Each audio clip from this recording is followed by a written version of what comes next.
Good morning, everyone. I am so excited for this segment because I walked over to Chef Becker's kitchen area and I saw bacon.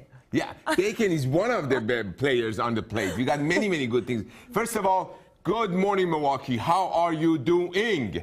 Hope you're having a great Easter weekend. And this is one of the meals on my brunch menu on regular basis. I got a Twitter request that, Chef, please can you go through this and cook it? So that's what we're gonna do. We have a beautiful asparagus, sun-dried tomato, and chicken frittata or omelet. You know, just different cultures call it differently. First, I'm going to cut some onion in half moons, and then you are going to add a little bit of olive oil, if you would, into the pan.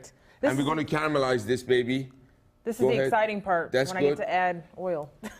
Of course, what do you mean? The foundation of cooking, you need some oil. A little bit of sun-dried tomato oil. That's the same sun-dried tomato. So we're going to mix that with this? Okay. You just want one of these? Couple of teaspoons. Okay. Yeah, that's great to enhance the flavor. Then what we're going to do is we're going to add the onion first. All right. So are we going to saute the onion with the butter and the oil? Exactly. Sauteing, which means moving it around as it's cooking, is the best way to do it. So we're going to caramelize it. Then the garlic. We're going to take the garlic and smash and chop. And that's what's going to go in there. All right. You notice, ladies and gentlemen, I first used the garlic and the onion on the board because I did not want to contaminate my ingredient, even though they're all cooking and getting over 140 degrees. Then we got a beautiful all-natural breast of chicken over here.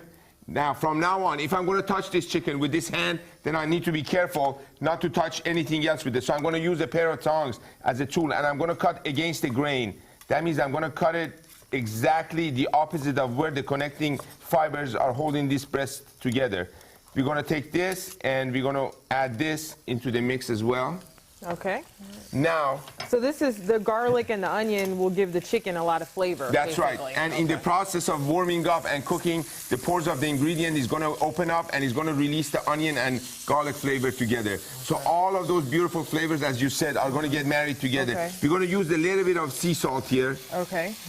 And a little bit of white pepper. Sharita, would you take a little bit of that black pepper meal and give it a nice twist? All right.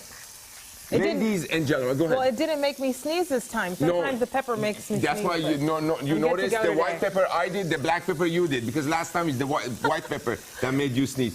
So we're cooking with both peppers. They're like sisters and brothers, but they have different characteristics. So you want to tease your palate like that, differently.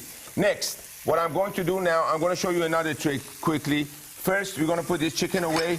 Instead of washing this board, just pick it up and turn it around.